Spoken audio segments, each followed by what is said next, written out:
Yo cuando estaba estudiando en el Liceo 14, jamás se me habría pasado por la mente estar sentado en una mesa con 14 personas, de las cuales la mitad representan las mayores potencias económicas del mundo, intercambiando ideas sobre cómo desarrollar mejor América Latina. Mejorar el diálogo entre los principales actores del país para volver a construir una autoestima colectiva alta, no individual, colectiva alta, que nos permita ponernos metas de qué queremos hacer en el mundo, cuál va a ser nuestra oferta al mundo y por qué dando esa oferta vamos a tener una mejor calidad de vida. La victoria contra Federici no es de la fecha solamente, también de los decanos, de los funcionarios, es de toda la comunidad universitaria. Y eso es lo lindo de esa pelea, porque ahí había gente de derecha, de izquierda, gente muy de derecha, gente muy de izquierda. Está la Democracia Cristiana, que era el gran actor político, pero estábamos todos en la misma. Yo estoy seguro que en Chile hay una cantidad de talento aislado, envejeciendo, que es una farra que no podemos permitir. Y entonces hemos comenzado a intentar elaborar por la vía del diálogo y de conversaciones acuerdos, consensos, diagnósticos sobre el país que amamos, que es Chile. Entonces, como buenos jugadores hay que entrenar, hay que acumular fuerza, mirar al futuro, nosotros, los de mediana edad, los jóvenes, y vamos para adelante. Yo creo que no hay muchas más opciones que esas.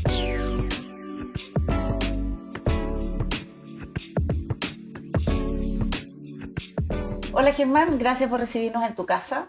La verdad es que somos hartos los que queremos indagar un poquito más en quién eres, de dónde estás. Fuiste presidente de la FECH, fuiste intendente, te fuiste ministro, te fuiste después al BID.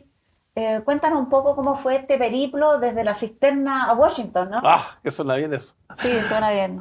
Bueno, primero que nada, muchas gracias por esta conversación. Me siento muy honrado. A mí me gusta más entrevistar que ser entrevistado.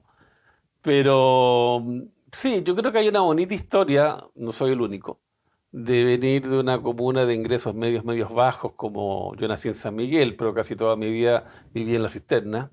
Soy un hijo de la educación pública, escuela pública, liceo fiscal, Universidad de Chile.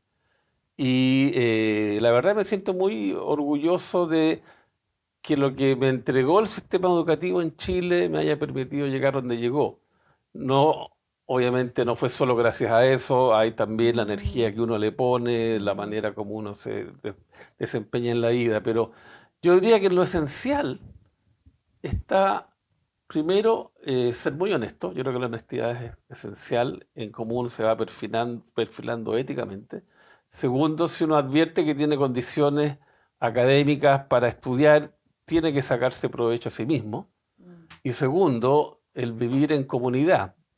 Yo no soy de la comunidad católica, que era lo habitual en aquellos años, pero tenía comunidades de amigos y después la política. Yo ingresé a la Democracia Cristiana a inicios de los 80. La política me dio otra comunidad que se basaba en los ideales de recuperar la democracia para Chile. En todo ese proceso, si uno va entregando lo mejor, lo más probable es que termines contento con lo que has hecho en tu vida y con lo que has logrado aportar. Entonces es cierto, yo partí en San Miguel, La Cisterna, y terminé trabajando en un banco multilateral en Washington, D.C., representando al gobierno de Chile en su directorio, y después me quedé trabajando allá. Y claro, uno de repente para y mira el recorrido y dice, wow, yo cuando estaba estudiando en el Liceo 14, jamás se me habría pasado por la mente estar sentado en una mesa con 14 personas, de las cuales la mitad representan las mayores potencias económicas del mundo, intercambiando ideas sobre cómo desarrollar mejor América Latina. Entonces uno dice, wow, algo pasa aquí. ¿Cuáles fueron? O sea, hay dos cosas que tú trataste en esta exposición que has hecho, y tiene que ver con los valores. Y a partir de eso te quiero preguntar cuáles fueron los mayores impactos que tuviste. O sea, porque es cierto, tuviste una trayectoria que fue ascendente, ¿no es cierto?, en términos de responsabilidad, pero siempre en esta cultura. Y de repente te vas al otro lado y te tienes que enfrentar a culturas distintas. ¿Cómo fuiste coherente con tu marco valórico y esos desafíos que te mostró el mundo internacional? ¿Con qué te encontraste? ¿Qué fue lo que más te costó? Cuéntanos un poquito de ti. Es una linda pregunta, espero responderla corto. Mira, lo primero es un recuerdo que ha florecido en mi memoria en los últimos años, que tengo de vivir en la cisterna y utilizar el transporte público.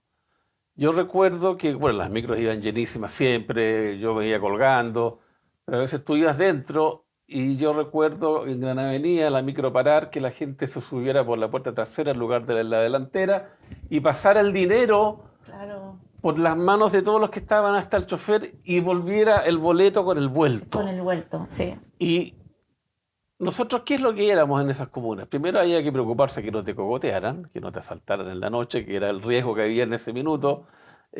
No a los niveles actuales, pero ocurría. Ujú, Pero estaba esta otra actitud, o de pedir la boleta cuando comprabas, porque al pedir ujú, la boleta cuando comprabas, en el fondo te asegurabas que el comerciante estaba pagando el IVA correspondiente. ujú, Cosas que estaban automatizadas como sociedad en comunas de ingreso medio bajo. ujú.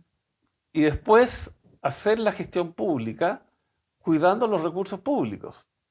Cuando llego al BID, un banco donde están representados 48 países del mundo, eh, pero destinado a invertir en el desarrollo de América Latina, yo de repente me encontré con algunas, a ver cómo decirlo, hay algunas malas prácticas también metidas allí, porque bueno, hay gente que trabaja de 48 países.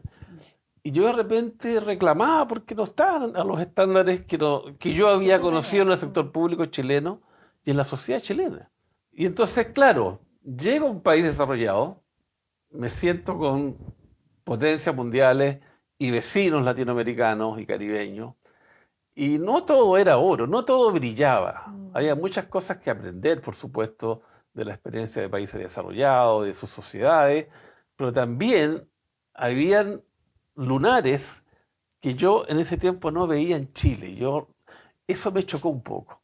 Nosotros no éramos perfectos, pero nuestro nivel de austeridad, de uso de recursos, al menos cuando yo dejé el sector público chileno en el año 99, en mi opinión era más alto. ujú. Y por eso que Chile era mirado con mucha admiración por todos.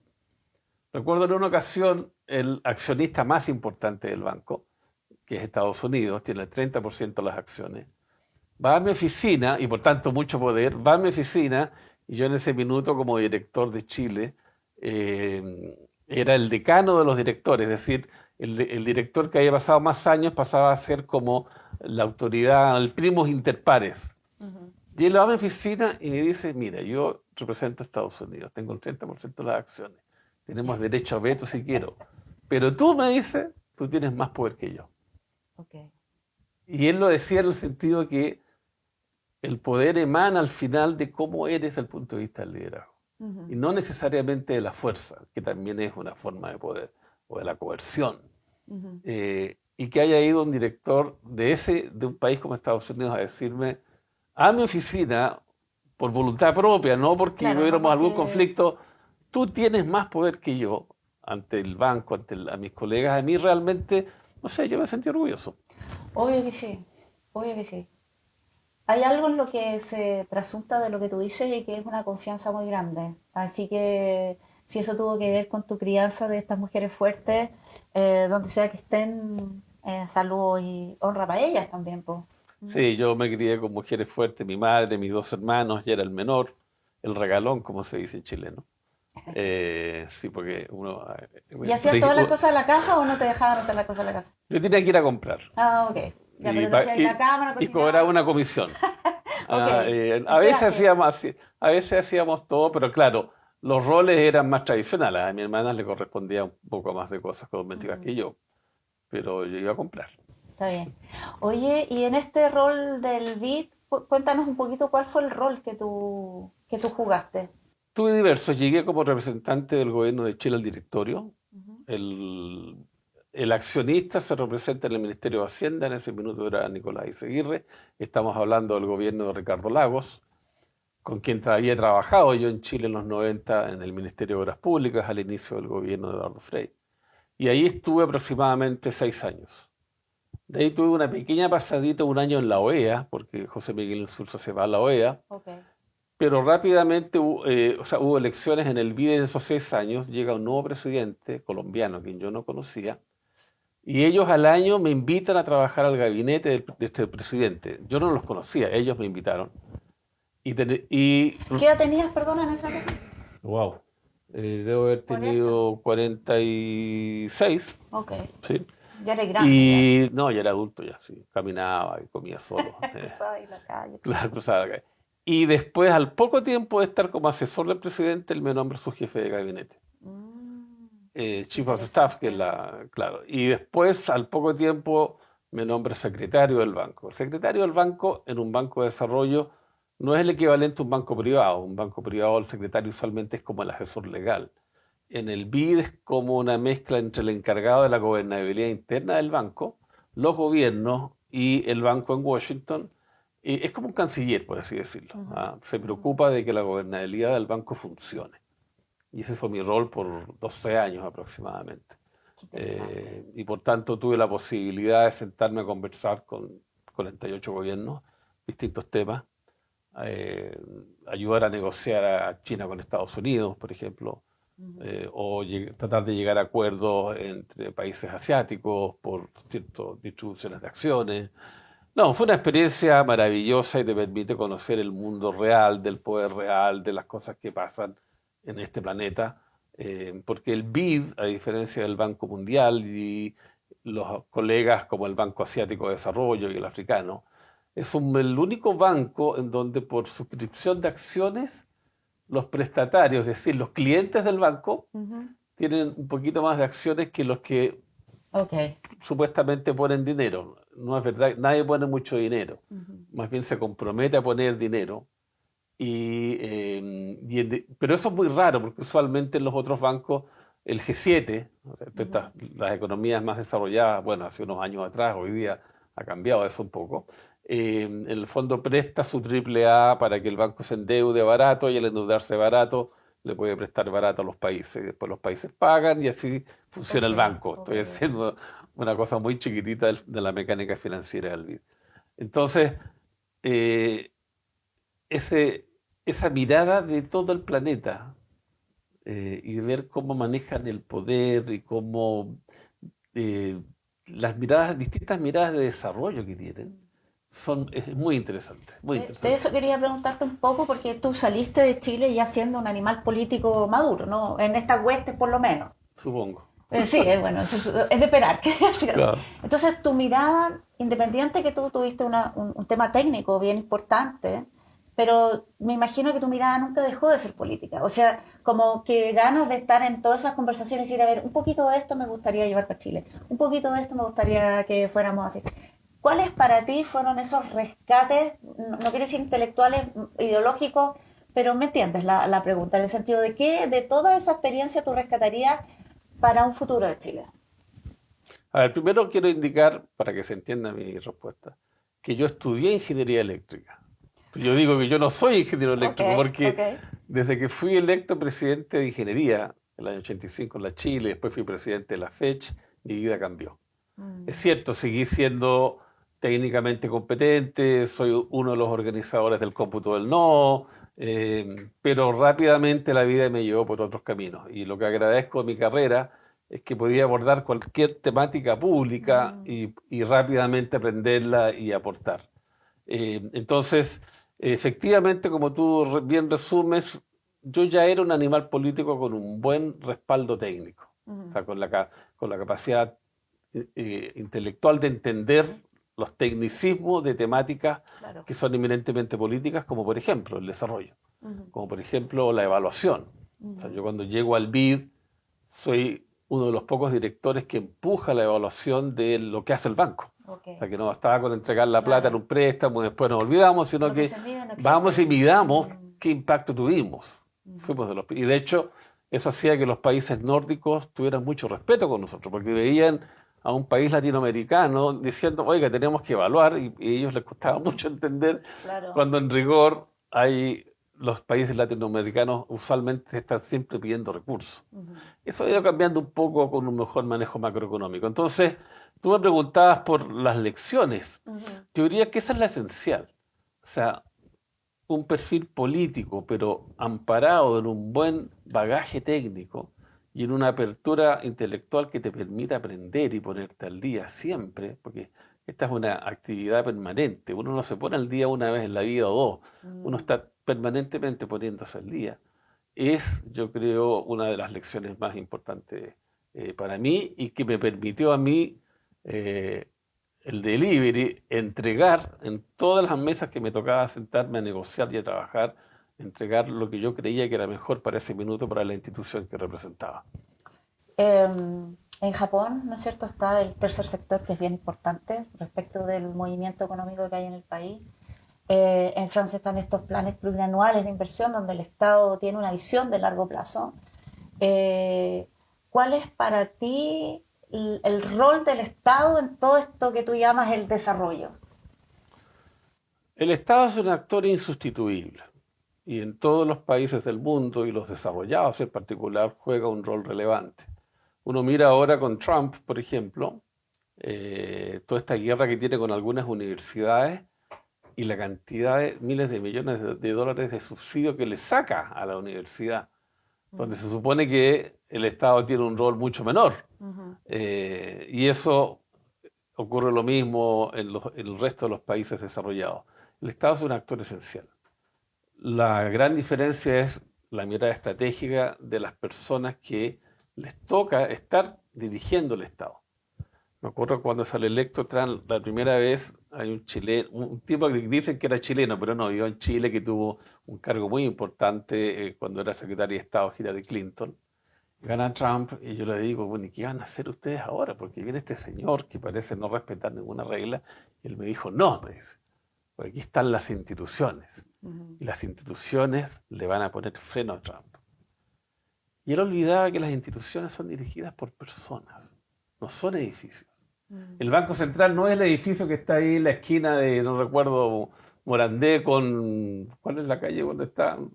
Oye, no me acuerdo ahora. No es el edificio con sus columnas. Es la gente que trabaja al interior, quienes forman y representan esa institución. Si esas personas no tienen un marco valórico y una fuerza y una integridad que le permita defender los principios de la labor que desarrollan, esa institución se va a desviar. Entonces, el Estado es un actor relevante y si no va de la mano de la meritocracia de quienes están allí, no es tan relevante. El sector privado es insustituible y los ciudadanos están ahí permanentemente. Entonces, yo te diría, claro, tú me das el ejemplo de Japón y de Francia. Estaba viendo ayer una noticia en Francia donde el jefe de gobierno acaba de anunciar un recorte social increíble, entre ellos eliminando días feriados, porque el nivel de deuda pública que tienen ya no lo pueden manejar. ¿Qué es lo que está pasando en Estados Unidos? Y un poco lo que pasa en Japón, que Japón tiene serios problemas porque vive con una deflación de muchos años atrás porque encareció mucho su moneda. Es otra historia.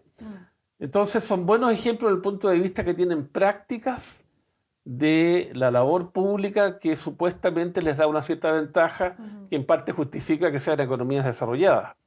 Pero al mismo tiempo, viéndolo hoy, muchos de esos estados, no obstante esos instrumentos, no han sido capaces de controlar lo que gastan vis a vis los ingresos que reciben. Y ese es un tema que se está repitiendo recurrentemente en el mundo occidental. Cuando nos tomábamos el cafecito, cuando nos recibiste recién, y lo quiero ligar a esta última respuesta que tú diste, tú hablabas de la ambición de los países. Entonces tú dices, la organización está compuesta por personas, por otro lado tú hablaste de los valores, y también tocaste el tema, cuando estábamos tomando el café, de la ambición. Tradúcenos eso un poquito en términos de cómo esta mirada de largo plazo, ambición en el buen sentido de la palabra, me gustaría que hicieras esa distinción también, se refleja en los desafíos que tú ves para Chile para el día de mañana, o para hoy día mismo, digamos. Sí, es una buena pregunta. Lo primero es que uno siempre tiene que advertir de que no vive en una isla. Chile es bien insular, porque tenemos fronteras naturales muy potentes, una cordillera, un océano, desierto. Eh, y a veces yo veo el debate público y es como que el mundo no existiera. Ahora con lo de Trump de repente como que se asustan así un poco, pero si no estuviera Trump como que no, esto lo arreglamos acá. Y la verdad, lo que hace grandes los países en este minuto, a mi juicio, tiene que ver con con una componente de unidad nacional fuerte en ciertas cosas básicas y que además tener la certeza de que tú tienes cosas que ofrecerle al mundo que el mundo necesita y que va a venir a buscarlas. Y cuando yo digo ambición, es decir, mire, como país yo tengo este menú para el mundo. Y yo estoy seguro que el mundo va a venir a buscar eso. Bueno, eso ya ocurre, porque En Chile una es una mirada economía muy confiada y abierta. humilde también. Es una mirada primero consciente de cuáles son tus oportunidades, también tus debilidades. Y cómo eso lo transformas en una actividad que te integra al mundo comercialmente de una manera competitiva, compitiendo con los mejores, porque no estás solo, porque hay otros países que hacen lo mismo. Entonces Chile hoy día, el vino australiano compite con el chileno, con el neozelandés, y probablemente con el cambio climático va a haber nuevos actores haciendo buen vino. O sea, tú nunca paras, tú nunca descansas, pero esa seguridad en ti mismo, como país, como nación, es la que te permite tener esa ambición, de decir, no, yo sigo haciendo lo mejor. Para tener esa ambición hacia afuera, tienes que tener una autoestima fuerte hacia adentro. Y si hacia adentro del país los actores políticos, económicos y sociales no advierten que tienen que coordinarse, no va a haber autoestima. Ni siquiera digo que va a haber autoestima baja, no va a haber autoestima. Porque nadie se va a poner en el escenario de lo que realmente nos corresponde hacer, en el rol que tenemos que jugar en una economía abierta y competitiva como la actual. Entonces, yo lo que encuentro en Chile, que ha ido perdiendo, creo que el último presidente que puso metas de cuándo llegaremos a ser desarrollados, creo que fue Lagos. Fue Lago. A partir de ahí todos se olvidaron, como que no, la verdad nunca, no sé, no es importante, o ya somos, no tengo idea por qué, pero dejamos de tener esa meta de que podemos llegar a ser, ya, rajuñar por el ingreso de Portugal y España en términos per cápita. Que el desarrollo es algo más que eso, porque en el fondo es la sinergia que tú puedes construir en una sociedad. Entonces a Chile le falta construir esa sinergia y el estallido social es un ejemplo de desencuentro general. Hablaba con un amigo anoche que él está estudiando qué fue el estallido. Y yo le decía algo que yo también estuve muy impresionado por el estallido. Yo estaba fuera de Chile, venía a ver de repente este país que desconocía. Pero hace como 6 meses he empezado a mirar en el escenario del estallido qué pasaba con los millones de chilenos que estaban encerrados en sus casas. No los millones que salían a la calle, sino qué pasaba si había una persona en la calle, habían 3, 4 chilenos encerrados en las casas, quizás por temor. Entonces hay dos caras del estallido. La expresión pública masiva de que y no me estoy refiriendo a la primera línea y esa cosa que fue atroz, estoy hablando de esas grandes marchas, claro, que se construye. ¿Y qué pasa con esa mayoría de chilenos que están encerrados en las casas? O sea, hay dos estallidos. La gente que estaba encerrada en la casa y los que estaban expresando en las calles el Chile al que querían llegar. Y yo le decía, hay que balancear esas dos miradas, porque quizás el estallido marca una diferencia en la sociedad chilena mayor que simplemente lo que se refleja en el enfrentamiento entre la primera línea y la Fuerza Especial de Carabineros. Pero para eso requerimos tiempo. O sea, intentar hoy día explicar socialmente qué pasó con el estallido, ¿a cuánto? Está muy encima. Está súper encima. No tiene la perspectiva. Las pasiones todavía están. Sí, sí. Lo que dicen algunos de repente, puede que venga otro estallido. Yo creo que no. Pero aquí hubo lo que ocurrió después electoralmente, con los rechazos constitucionales, con que la primera vuelta de la primera elección presidencial, después del estallido, la ganara la ultraderecha, marca de que hubo 2 estallidos aquí.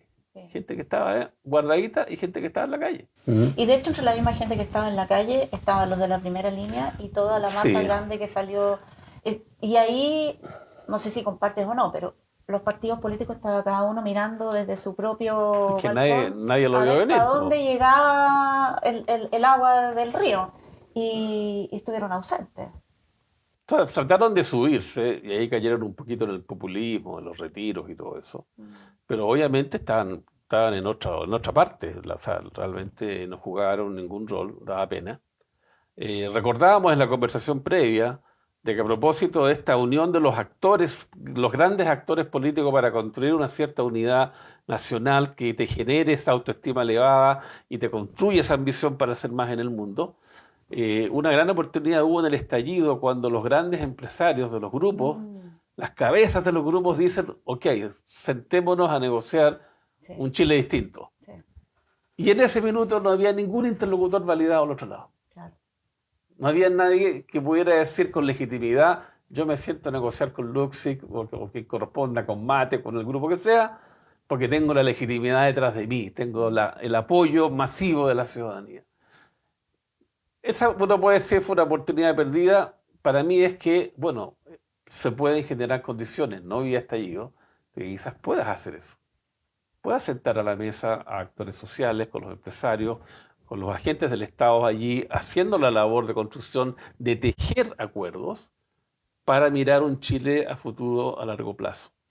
La política hoy en Chile ha abandonado totalmente esa dimensión. Ha abandonado la dimensión de tejer una sociedad más relacionada, de ponerse objetivos de largo plazo, de volver a querer tener hambre por ser un país desarrollado y por supuesto con una igualdad de oportunidades mayor y ojalá sin pobreza. Eso se ha diluido en conversaciones de baja monta y de populismo que lamentablemente nos han estancado. Esa es mi opinión personal. Por eso que yo creo que en la opinión pública uno siente que hay, nosotros decimos que hay algo en el aire. Hay, la gente no sabe mucho, pero yo creo que tiene una intuición de que las cosas se pudieran manejar mejor, de que se pudiera gobernar mejor Chile, de que el sector privado lo podría hacer mejor y que las condiciones de trato y de honestidad podrían mejorar. Pero no hay muchos liderazgos que empujen en esa dirección, en mi opinión. De hecho, hoy día se habla mucho que Chile está polarizado, ¿no? O sea, Las élites yo creo que están es que polarizadas. eso te quería preguntar, porque desde mi punto de vista es más un fantasma que una realidad. O sea, creo que la gente común y corriente no siente esa polarización. Entonces, ¿cómo lo ves tú desde esta perspectiva respecto de... Yo sé que llevas poco tiempo acá, pero nunca te has escindido totalmente de Chile, ¿no? ¿Cómo lo ves tú respecto de, no sé, pues cambiaron los programas políticos? ¿Cómo se habla de la política hoy día para llegar a construir ese espacio común que tú señalas? No, hoy día todos hablan del espacio común desde su perspectiva, los actores políticos y los actores empresariales también. No es muy distinto. Y por el otro lado, yo diría los gremios, los sindicatos que aún quedan, las organizaciones, también hablan de sus propios intereses, que es algo natural, pero perdiendo la mirada país. O sea, todos han perdido la mirada país para privilegiar la mirada doméstica, interna, local, porque parece más práctico defender los intereses propios, legítimos, que la verdad es que de repente podemos ceder un poquito más y llegar a acuerdo con otro sector que también va a tener que ceder un poquito más. Por ejemplo, mira, no es tan importante, pero es importante. Chile tiene demasiados feriados y buena parte de los feriados que tiene son religiosos en un minuto en que la religiosidad del país ha ido disminuyendo. Eso es lo que indican las encuestas. O sea, y no estoy siendo antirreligioso, lo que quiero decir yo es que demasiado feriado al final del día te va quitando productividad. ¿Y qué es lo que pasa hoy? Muchos jóvenes chilenos, bueno, y profesionales, trabajan en empresas multinacionales. Hoy estamos grabando esto en un día de feriado. Ellos siguen trabajando. Ellos Sí, no paran, sí. porque la máquina afuera no para. Creo que nos ganan feriados Colombia, creo que tiene más que nosotros. Y bueno, y si en Francia ahora están proponiendo como medidas de recorte público eliminar feriados para que la gente trabaje y para que trabaje más, por algo hay. Y aquí quiero caer en otro tema que no me has preguntado, pero se me acaba de venir a la mente. Asia se está transformando en el motor económico mundial. Por diversas razones que no voy a entrar aquí, pero uno de los elementos que ellos tienen y que nos diferencia es el trabajo incansable, casi a niveles de explotación, diría uno. La otra vez leía que hay como en algunos países asiáticos lo que se llama 996. Ok. Decía, ¿qué es lo que es 996? Bueno, trabajar de 9 a 9 todos los días y 6 días a la semana. Entonces, la conversación nuestra es que ojalá trabajemos menos y tengamos más tiempo para disfrutar de la vida. Espectacular. El problema es que lo que ha ido pasando con eso es que las sociedades han ido perdiendo productividad y tenemos estos otros señores trabajando como animales al lado, que es, se van a apoderar del mundo. O sea, no solo China, la ASEAN, los países asiáticos del sudeste asiático más pequeños, como Indonesia, Malasia, Singapur, Corea, etcétera. Entonces, hay un tema que tiene que ver con la práctica laboral que hay que darle una mirada. O sea, realmente nuestro norte va a seguir siendo trabajemos las menos horas posibles para que podamos descansar más y para que ello ocurra, ¿cómo tendría que funcionar la competitividad del país que permita financiar esos mayores niveles de descanso? O quizás vamos a tener que trabajar más y no hay mucha opción ahí. Bueno, y ahí entran las edades de jubilación, los impuestos, un montón de Fíjate temas que ahí. China, la economía en términos per cápita número uno del mundo en este instante. Tú sabes que sus sistemas de jubilación están diseñados en el pasado. Los chinos jubilan, tienen distintos sistemas, por supuesto, entre los 50 y 55 años. Algunos llegan a los 60, Mira. porque todavía no toman en cuenta que la esperanza de vida ha aumentado, hay Claro. mayor longevidad, y los tipos están ahora corriendo por adaptar sus sistemas de pensiones, porque a los 50 y 55 están todos, siguen trabajando, supongo yo. Claro. Pero uno no pensaría que un monstruo del trabajo intenso como es China tenga sistemas de jubilación en donde la gente a los 50 55 en teoría ya se puede ir a descansar. Me gusta que toques el tema de la edad porque el otro día en el grupo, ¿no es cierto?, esto de que todos nosotros estamos, nuestra generación, está pasando a la tercera edad y bueno, tiene cosas buenas como pagar menos en el metro y todas esas cuestiones. Eh, pero también tiene un tema de perspectiva, ¿no? O sea, cuando uno tiene 30 años, los 60 no van a llegar nunca. Pero cuando uno está en los 60, tú te sentís lleno de vida todavía y con ganas además de aportar. En esta vuelta a Chile, ¿cuál es tu esperanza interna de aporte? En el ámbito, Y tú digo dices, de... esperanza porque te escucho súper positivo. Sí, en el ámbito público, como que toda esta experiencia que tú has señalado, Ah, ¿cómo se cuaja en el Chile de hoy día? primero has dicho algo que es muy importante antes de responder tu pregunta. El aumento de esperanza de vida genera una vida laboral más amplia. En mercados laboralmente imperfectos o de mucha informalidad como Chile, eso no necesariamente es una buena noticia. Porque si tú jubilas las mujeres, yo no sé por qué jubilan a los 60 años. O sea, he escuchado de que es un derecho adquirido. La verdad, si uno mira los países desarrollados y los países con política de género mucho más igualitaria, por lo general, todos jubilan hombres y mujeres a la misma edad. Hay algunos que mantienen las diferencias desarrollados, pero en general hay una igualdad de jubilación y además mover la edad de jubilación acercándose ya derechamente o estando en los 70 años. Entonces, ¿cómo generas oferta laboral para esas edades? Si al mismo tiempo por acá abajo está Bien, entrando un chorro cada vez menor porque las tasas de natalidad han ido un chorro disminuyendo, más corto, pero también tenemos pero mucha inmigración. y Entonces, que vas igual. parchando con migración. Entonces, hay ahí una pregunta que es una de las preguntas que Chile, sus liderazgos tienen que sentarse a, a conversar, porque ¿qué es lo que conversamos ahora con las pensiones? ¿Qué hacemos con la AFP? El problema, sí, la AFP se ha transformado en un problema, son parte del problema, pero la verdad nuestro problema más bien tiene que ver con el mercado laboral. ¿Cómo hacemos que haya un mercado laboral de banda ancha? Y esa es una pregunta que tenemos que hacer. Ahora, tú me haces una pregunta más personal. ¿Qué es lo que aporte que yo veo? Yo creo que lo esencial hoy día, lo número uno, pero que lamentablemente no es muy corto plazo, es construir una sociedad con mayores niveles de sinergia.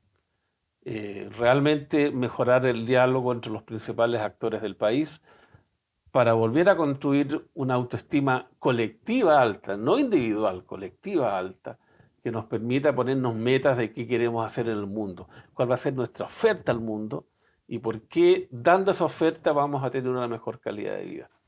Es una pregunta de largo plazo, Pero es la pregunta, estoy leyendo mucho ahora cómo se inicia Singapur. Ujú.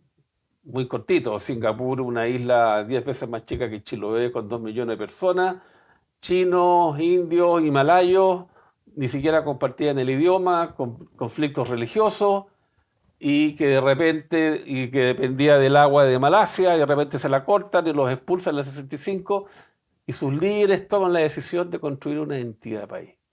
Y escogen un idioma que no era ninguno de los que hablaban las mayorías que lo habitaban en ese minuto, que es el inglés, para poder competir, pero manteniendo los idiomas naturales, obligan a la gente de distintas religiones a vivir juntas digamos, en sectores habitacionales que el Estado construye rápidamente, o sea, fuerza una integración.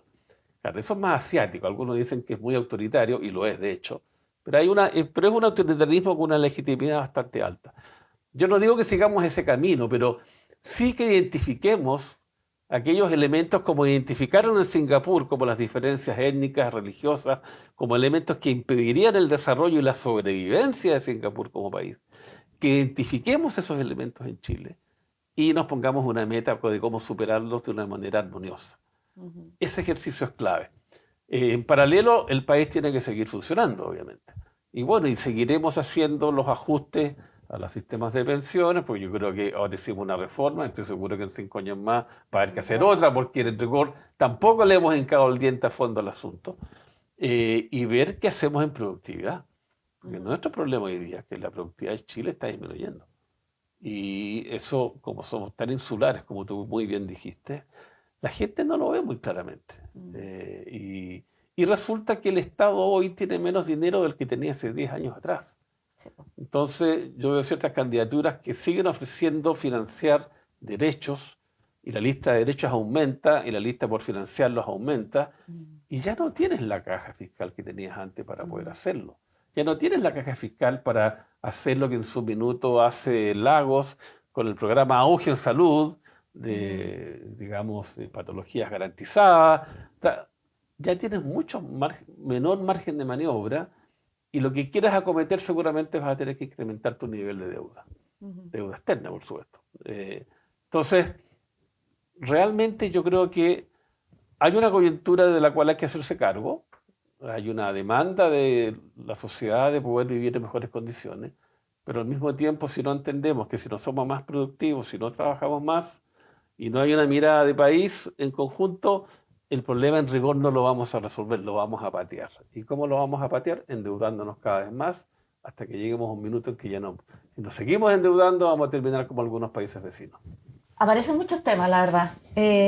Usted pregunta, yo Sí, respondo. aparecen muchos temas, pero tampoco quiero cansarte. O sea, creo que para otra vez podríamos hablar de corrupción, ¿no es cierto? Que tú lo tocaste al principio y yo no quise tomarlo porque si no nos íbamos a ir solamente hablando de eso. El tema de la meritocracia también lo has nombrado harto. Me gustaría que pudiéramos avanzar en tu visión de equidad, pero me parece que llevamos harto rato hablando y tampoco quiero cansarte. Me gustaría que nos contaras por qué armaste este canal que se llama Hay algo en el aire. ¿Cómo te inspiraste para eso? ¿Qué es para ti este reencuentro con tus compañeros de generación? Uy, qué linda pregunta. Bueno, hubo un encuentro el año pasado, noviembre, de quienes éramos parte de un conglomerado político muy exitoso en los 80 en las universidades. Todos en ese tiempo militábamos en la democracia cristiana, y nos reunimos los de la Universidad de Chile. Pero en rigor en todas las universidades la EC tenía en los 80 una presencia mayoritaria, diría yo, en las más grandes en particular. En ese reencuentro, que fue humano, no fue político, muchos amigos míos y amigas se acercaron a preguntarme que qué estaba haciendo yo, que cuándo volví a Chile. Y todos, en el fondo, hacían la pregunta pero desde el punto de vista político. De lo que decía yo en la respuesta anterior a tu pregunta, que esta cosa que la gente siente que como que falta algo, o sea, que Que no amarra, que no no estamos termina de- perdidos, pero claro, pero no amarra, no se consolida. Y de ahí con un grupo surge esta idea de empezar a conversar políticamente. Chile. Y no la democracia cristiana, no. Chile.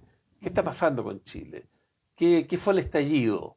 ¿Por qué hoy día estamos en un escenario en donde tienes que escoger, al parecer, entre dos opciones muy opuestas, si uno mira el arco político como una línea muy a la derecha, muy a la izquierda? Y eso, curiosamente, ha ido convocando cada vez a más personas a tener esta conversación. Entonces, una de las cosas que yo advierto, hablando con mucha gente que no vivía en años, es que hay mucho talento y experiencia en Chile, de quienes están hoy día con parte de este grupo de Hay Algo en el Aire. O sea, gente que ha pasado o por el sector privado o en el sector público, que se ha especializado en temáticas específicas, que tiene una mirada crítica, que tiene una visión, que tiene propuestas, y uno dice, tanto talento desperdiciado, porque al final es dejar que ese talento envejezca.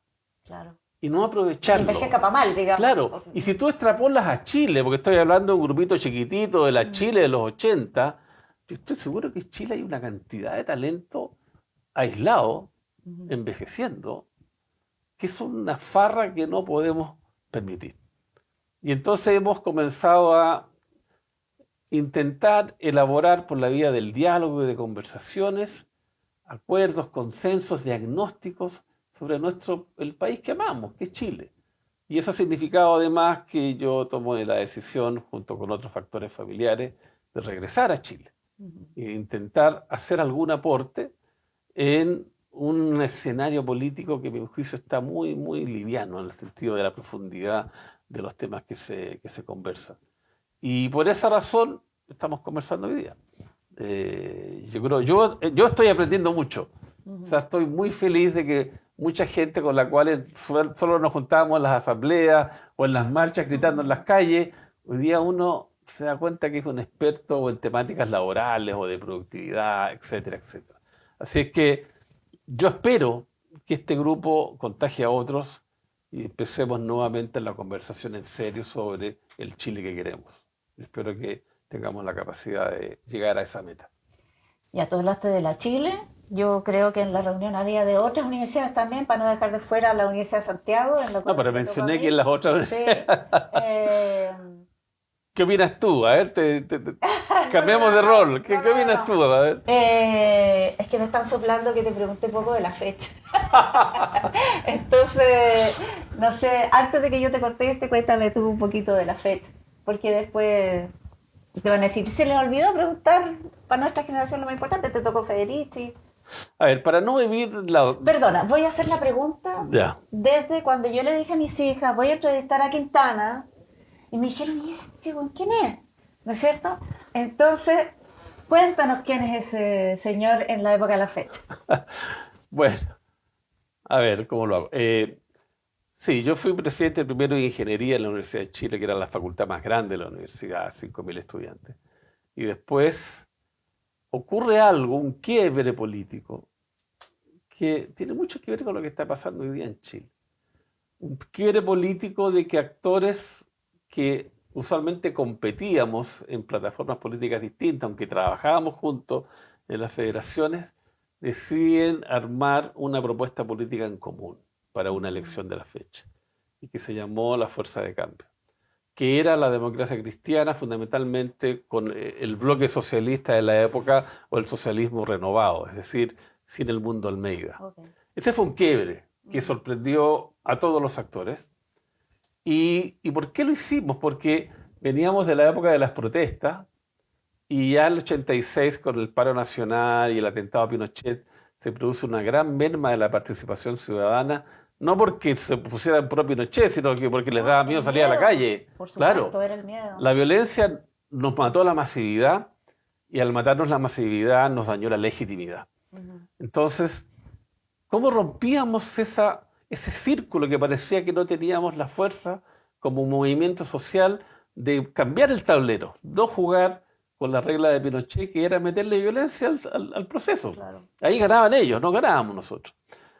Y se arma esta fuerza de cambio con una plataforma más modesta de, a ver, cómo antes el tema era democracia para Chile y eso va a traer como consecuencia democracia o universidades autónomas. Y nosotros más o menos dijimos, pero a lo mejor si a nivel de las universidades ganamos la batalla contra la dictadura, eso va a ayudar a reconstruir la democracia. O sea, dimos vuelta a los factores. Y nos juntamos con actores con los cuales teníamos, digamos, disputábamos los liderazgos a trabajar en conjunto. Ganamos mínimamente la federación, como por 100 votos, no sé. Y nos tocó enfrentar la crisis mayor de la Universidad de Chile con la designación de un rector, que curiosamente antes teníamos unos militares, pero al final los militares como que se empezaban a contaminar con el ambiente universitario y resultaron ser más universitarios que este señor que venía realmente a pegarle a todo el mundo. Y allí tuvimos la capacidad de articularnos con decanos, con la asociación de académicos, con los funcionarios, y el movimiento estudiantil, que en teoría parecía dividido, se une detrás de nuestra conducción. Por supuesto, todo con espacios de participación y decir lo que quieren. Y nos transformamos en una sola fuerza con ambición. ¿Cuál era la ambición? Era lo impensado. Doblarle la mano a Pinochet. 2 meses y medio de paro y le doblamos la mano a Pinochet.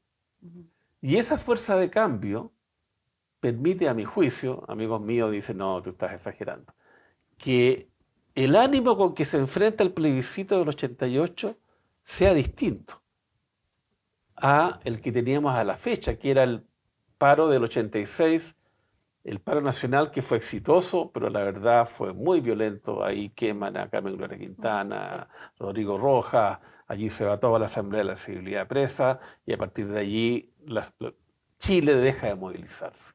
Entonces, o era esa foto, o era la foto de los dirigentes de la FECH siendo tirados a la piscina de Derecho celebrando que Pinochet hubiese sacado al rector Federici. Entonces, se puede. Quiero resumir esto con que se puede. Cuando tú haces una fuerza de cambio, cuando de repente quiebras lo convencional, rearmas los actores, te pones metas ambiciosas, pero trabajas para lograrlo, puedes ganar. Eventualmente también puedes perder, siempre. O sea, la vida estuviera todo asegurado. La competencia puede ganar o perder y claro, estar dispuesto a ambas cosas. cosas. Pero el organizarte para ganar y estar dispuesto a resistir en el tiempo y no parar de trabajar, esa es la energía que Chile necesita hoy. Y por eso hago el paralelo con lo de hoy, porque por eso que es importante rearticular los actores. Sí, sí. Pero encuentro en serio. O sea, no para la foto de todos juntos. Para dejar que el otro también te convenza. Claro. Porque de alguna manera el encuentro para defender las ideas propias no tiene ningún sentido. O sea, o solo las ideas sin querer salirse, ¿no? Y escuchar un poco al otro. Es difícil cortar contigo la conversación porque en la medida que tú ibas hablando yo dije, chuta, el plebiscito. Y tú jugaste un rol bien importante en el plebiscito. Sí, o sea, de hecho tú partiste diciendo, bueno, yo me recibí o estudié ingeniería eléctrica, pero no trabajé nunca de ingeniero. Pero tu rol para el plebiscito fue súper de ingeniero. Sí. Entonces, esto puede ser un spin-off de la entrevista, pero cuéntanos un poquito cuál fue el rol. Esto va a ser largo. Y además que ahí vamos a saludar al amigo que tenemos común. Sí. Bueno, cuando yo dejo la FECH, decidí que tenía que terminar mi carrera. O sea, ya había terminado los cursos, pero no había hecho la memoria. Claro, y era típico que los eléctricos no hacían la memoria porque era muy larga. Entonces, estaba en ese interregno y nuestro común amigo Hernán Saavedra me llama y me dice, mira, se está organizando un comando para enfrentar el plebiscito. Ni siquiera era comando por el no todavía. Y ahí hay que hacer un cómputo, y ahí estaba Gonzalo Marna y otra gente, estoy yo, y me invita a trabajar allí. Y termino ahí jugando un rol importante que fue todo el diseño de la red de comunicaciones del sistema de cómputo paralelo, que permitió tener resultados que políticamente permitían contrastar la manipulación que estaba haciendo la dictadura ese 5 de octubre. Entonces, pero tenía que ver con que yo había hecho una promesa de que ya tenía que cerrar mis capítulos profesionales y tenía que ser un buen profesional. Porque la fecha me podría llevar por otro derrotero.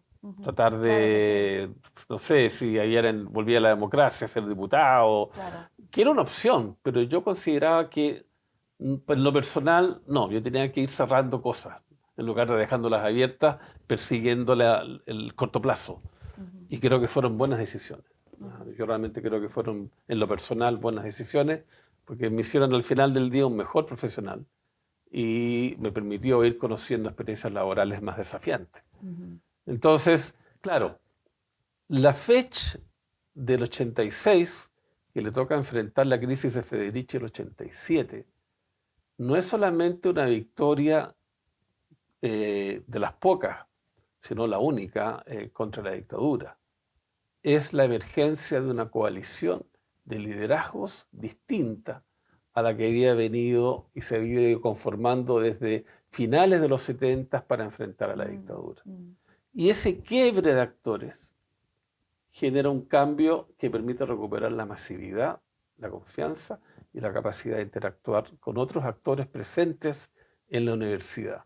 La victoria contra Federici no es de la fecha solamente, es también de los decanos, de los funcionarios, es de toda la comunidad universitaria. Y eso es lo lindo de esa pelea, porque ahí había gente de derecha, de izquierda, gente muy de derecha, gente muy de izquierda, está la Democracia Cristiana, que era el gran actor político, pero estábamos todos en la misma, por esa batalla. Y hubo que resistir en el tiempo, que no es menor en lo social. Porque claro, las protestas eran 1, 2, 3 días, Claro. pero sostener 2 meses y medio un paro sin saber cuándo iba a terminar, porque había una gran incertidumbre, que quién ganaba al final el gallito, te requiere una convicción fuerte, de todos, no solamente tuya. Loco, porque fue un tema también generacional.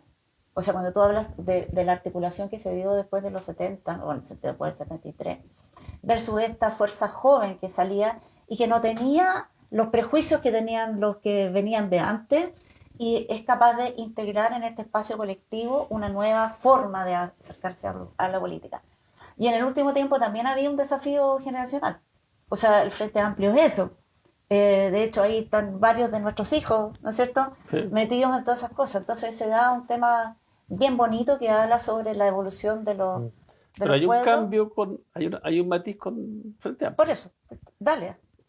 que nosotros, no obstante, teníamos una generación que había farreado la democracia por no ponerse de acuerdo, y en particular lo que en ese tiempo, en los 70, eran los partidos progresistas, por su ceguera ideológica, destruyeron la democracia. No obstante ellos tener ese estigma, nosotros igual respetábamos esos liderazgos. Y cuando reconstruimos la democracia, y muchos nos vamos a trabajar al Estado, lo hacemos quizás con ese respeto que algunos hoy día lo ven como una oportunidad perdida porque no desarrollamos los colmillos para, por ejemplo, Claro. colocar un presidente. Puede ser, pero nosotros dábamos, o sea, en lugar de maldecir el pasado, y decir, aquí llegamos los buenos, construimos una nueva democracia con los que venían, comillas, malditos, con los que tenían el pecado de haber destruido la democracia. El Frente Amplio busca construir su identidad política sobre la base de denostar, De la negación de los... claro, al otro. Y bueno, yo creo que no les va a ir bien, porque además uno nunca es joven eternamente. Ellos ya no son jóvenes. Bueno, a mí me pasó que cuando era esta discusión de los 30 años, no son 30, no son 30 pesos, son 30 años, a mí me pasó que dije, pero son mis 30 años. O sea, es como decir que perdí 30 años de mi vida cuando, bueno, yo trabajé en el sistema público durante mucho tiempo, hoy día sigo trabajando en una empresa legal Estado. Y era como decir, tu vida no valió la pena, no, te la jugaste por algo que no era. Entonces fue bien triste esa conversación, por decir de alguna forma. Esto da para Ya. mucho, por ejemplo, Sí, hasta aquí. sí, da para mucho, y por eso mismo quiero decirte cómo nos despedimos de esto. O dejar algún mensaje, o dejarte más pendientes para la otra, que invítanos a ser parte del Hay Algo en el Aire. Es una buena pregunta, fíjate, el cómo mirar hacia adelante. Digamos que este es el capítulo 1. Ok.